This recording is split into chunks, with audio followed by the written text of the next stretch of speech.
Congressman Kiko Barsaga, may makakasama na daw siya sa suspensyon.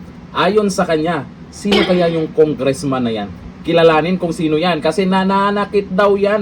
Kasi dito kay Congressman Kiko Barsaga, nasuspende siya dahil sa mga post niya sa social media. Merong mga masiselan siguro na naipost niya, kaya naireklamo siya sa Ethics Committee. Ngayon ito, mas matindi to, itong congressman na to, na kung saan nananakit talaga. Kung hindi aksyonan to ng Kongreso, ay halatang may pinapanigan kayo. Hindi pwedeng si Congressman Kiko Barsaga lang dahil sa post niya, tapos itong nakuha na ng video na nananakit na, ay hindi pwedeng baliwalain nyo lang ito. Para may kasama daw si Congressman Kiko Barsaga. Ito, panoorin po natin kung sino yan. Itong video.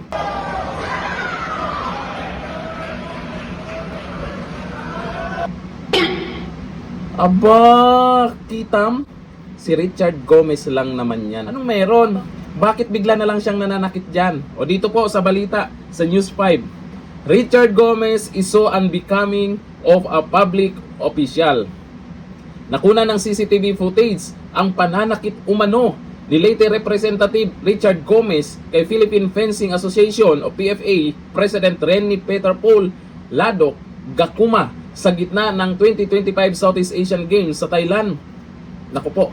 Sa video, makikita ang ng isang lalaki sa isa pang lalaki na nakasuot ng official Philippine SEA Games sa liham ni Gakuma kay Chief de Mission Dr. Raul Canlas. Hindi raw nagustuhan ni Goma nang palitan ng kanilang committee si Alexa Larrazabal ni Hanel Abella para sa individual women's EPI event. Yun lang yung dahilan. Hindi lang niya nagustuhan na may pinalitan. Tapos mananakit ka agad dyan. Ay, ang tanong dito ng mga netizens, baka nagagawa na niya dati yan. Ngayon lang na timingan. Kasi ang liit lang ng dahilan. Yan lang yung dahilan. Pag mainit ang ulo, ganun ka agad. Ano kayang paliwanag dito ng mga kapwa congressman? Kasi dito po kay Congressman Kiko Barsaga, ay mukhang sure na siya na masuspinde ito. At ang sabi niya, ni Congressman Kiko Barsaga, may kasama na siya sa suspension. Naku po, maniniwala ba kayo na masuspinde itong si Richard Gomez? A-action ba kaagad ang Ethics Committee dito?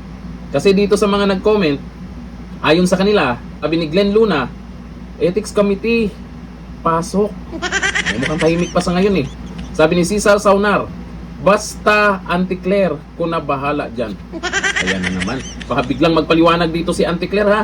Auntie Claire, baka naman hindi mo na kailangan magpaliwanag dito. Baka naman biglang diba? Ano mo naman si Auntie Claire, pag viral yung pinag-usapan, di natin alam kung kaninong spokesperson talaga yan. Sabi ni Benji Aquino, sobra naman yan pag hindi nyo kinasuhan yan sa Ethics Committee.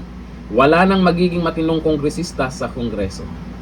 Sabi ni My Daily List, Ethics Committee, ano na baka pwedeng gawan nyo ng aksyon ito? Di yung si Barsaga pinag-iinitan nyo. Abangan po natin yan kung meron silang aksyon na gagawin dyan.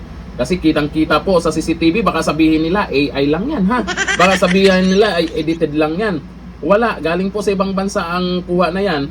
Malamang, ang tanong dito, yung sinaktan, bandang huli, magre-reklamo ba yan? Kung sabihin niya, ay wala yun, napatawad na, hindi lang kami nagkaintindihan, pakpak, ganun, wala na. Tapos na. Pag walang magre-reklamo, malamang hindi masuspindi yan. Nadadaan naman yan sa madaling usapan. Diba? Diba? Dito na lang, thank you. Bye.